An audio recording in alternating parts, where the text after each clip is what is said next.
ظالم. لكن بقي التحدي الأكبر أمامه الآن هي المصالحة الوطنية والاتفاق على جمع الكلمة وحدة الصف. إلى أي مدى ترى وصول الإخوة في ليبيا إلى المصالحة الوطنية وتحقيق يعني أهم أهدافها؟ جزاك الله خير، بارك الله فيك. هذا أمر حيوي جدا الآن في ليبيا، والمصالحة الوطنية وإن بذلت فيها جهود كبيرة، والناس سواء كان من جهة الدولة أو من الناس من تلقاء أنفسهم، فإن الجماعات المصالحة كثيرة جدا، حتى إن ربما ليبيا كلها تنقلب إلى لجان المصالحة. لكن للأسف الآثار لا زالت قليلة، لا تكاد تذكر الآثار لهذه المصالحة، والسبب هو غياب الأمن الكامل وغياب العدالة، لأن المصالحة لا تكون من غير عدالة. فعندما يشعر طرف من الأطراف أنه لا يزال مظلوما ولا يزال مقهورا ويحس بأنه ويشعر بأنه يعني متجاهل من قبل جهات السلطات أو من جهة خصمه أو من جهة أي طائفة أخرى، فإن قلبه لا يقبل المصالحة. فالدولة عليها الآن في هذه المرحلة أن تأخذ بآليات حقيقية لتقريب القلوب وتهدئة النفوس، وتبدأ بإقامة العدالة، وإقامة العدالة بإنشاء محاكم. أولا الناس المهجرون من ديارهم، نأخذ مثل مصراتة وتورغة.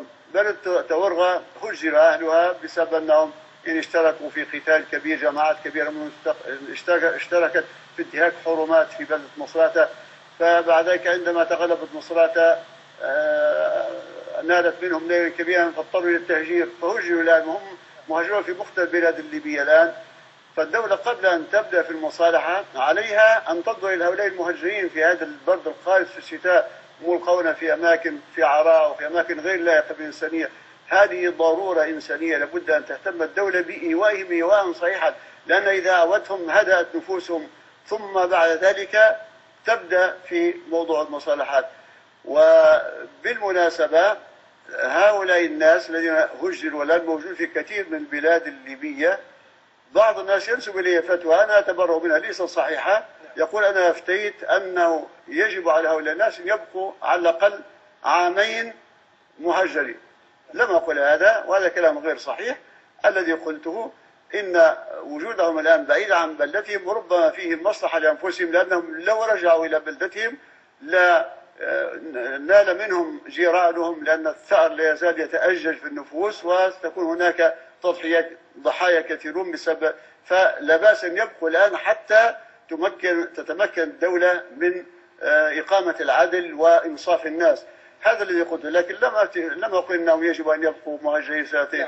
وأوضاعهم الآن أوضاع سيئة جدا، لابد الدولة أن تهتم بهم وتعتني بهم وتؤويهم، وإذا أوتهم بعد ذلك تكون هذه المرحلة الأولى والخطوة الأولى للمصالحة. يعني ترى أن تحقيق مصالح الناس الآن هي الأولى في هذه المرحلة قبل أن تتم المصالح الوطنية والمستويات السياسية. يعني نحقق مطالب الناس هي مطالب الناس وأهمها العدالة.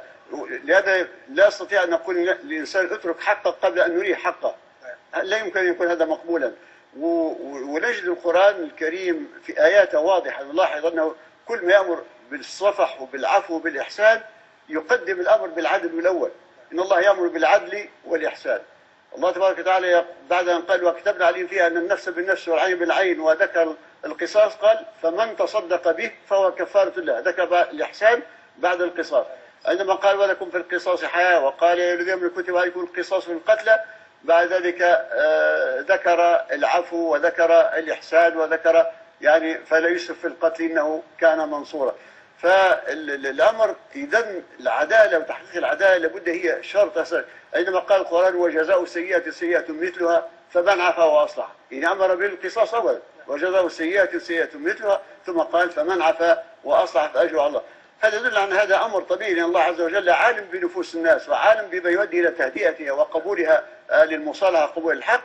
ولذلك كل ما يذكر الأمر بالعفو والإحسان والمصالحة ويوعد عليه الأجر العظيم، يذكر قبلها الأمر بالعدل والأمر بوضع الأمور في نصابها وفي وضعها الصحيح. شيخنا الحبيب، ألا ترى أنه من الأمور التي تعجب المصالحة والاستقرار عموما في البلاد العربية التي قامت فيها الثورات، سواء في ليبيا أو في مصر أو في تونس ونحوها، هو أن ينزع كل فصيل يعني أو يتنازل كل فصيل يعني سواء سياسي أو ديني عن بعض من يعني يتنازل عن بعض من آرائه وبعض من توجهاته لأجل أن يجمع الكلمة في الفترة الحالية. ألا ترى أن هذا هو أسرع طريق إلى المصالحات؟ نعم، هذا واجب. لابد الأمة إذا أرادت أن تبني، إذا أراد الناس أن يبنوا دولتهم لابد أن يقبلوا هذا. لابد أن يكون هناك قانون واضح بين اللي هو الذي نصل به إلى كلمة سواء.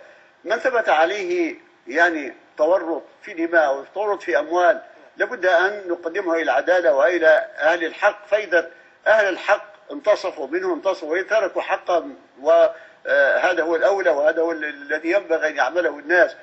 لأننا نلاحظ الله عز وجل كل ما يذكر ما تحتاج إليه النفوس من التشفي بناء على الظلمات التي تقع بينهم، دائما يعقب ذلك بأمر وبوعد عظيم وثواب وأجر كبير لمن يترك هذا الحق. نذكر قصة النبي صلى الله عليه وسلم عندما مر بعمه حمزة في أحد، لما رأى عمه حمزة في القتلى ساءه ما رآه قد شقت بطنه وأخرجت كبده وصلم أنفه وجدعت أذنه، فأخذه ما يأخذ البشر من الغضب وقال لا أقتلن به 70. الله عز وجل أنزل عليه قول الله تعالى وإن عاقبتم فعاقبوا بمثل ما عوقبتم به ولئن صبرتم لهو خير للصابرين واصبر وما صبرك إلا بالله ولا تحزن عليهم ولا تكن في ضيق مما يمكرون. هذا هو المثل اللي ينبغي أن نأخذه الآن بحيث نجمع كلمتنا ونبني أو نحقق ما أردناه من أهل التوراة. وإلا لو انتقلنا من ظلم سابق من رجل مستبد وحاكم ظالم يفعل ما يريد إلى قتال ونزاع فيما بيننا وخصام ونخرج الأحقاد والإحن والثارات لا نصل إلى حل أبدا. فلا بد الناس أن تضبط نفسها. النبي صلى الله عليه وسلم يقول ليس الشديد بالسرعة وإنما الشديد الذي يملك نفسه عند الغضب. الإنسان إذا أراد أن يختبر نفسه ماذا كان هو بالفعل قوي شجاع، لأنه من هذا الجانب الناس يؤتون أنه قال أنت الآن ضعيف، أنت ذليل، انتقوا منك، فعلوا بك كذا، أنت لم تنتصر لنفسك. بين الشرع ما هي النصرة وما هي القوة وما هي العزة. ليس الشديد بالسرعة، ليس الشديد الذي هو عندما يقف أمام خصمه يعني يجالده ويقتله أو يضربه أو كذا ويقرأ، وإنما الشديد الذي يملك نفسه عند الغضب.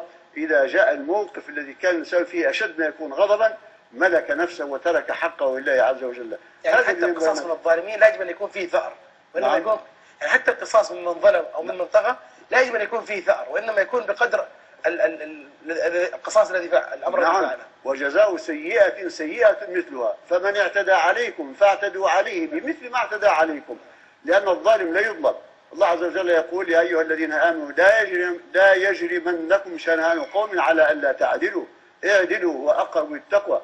حتى لو كان الإنسان بغيض ولا كريه ولا تحبه، لكن العدل لابد أن يكون مع الصديق ومع العدو. أبدا لأي إنسان ارتكب ظلما، تورط في دم، تورط في سرقة أموال أو اختلاس أو أي أنواع من أنواع الظلم، لا يجوز العفو عليه هكذا عفوا عاما، لأن هذا لا تملكه الدولة ولا تملكه أي جهة.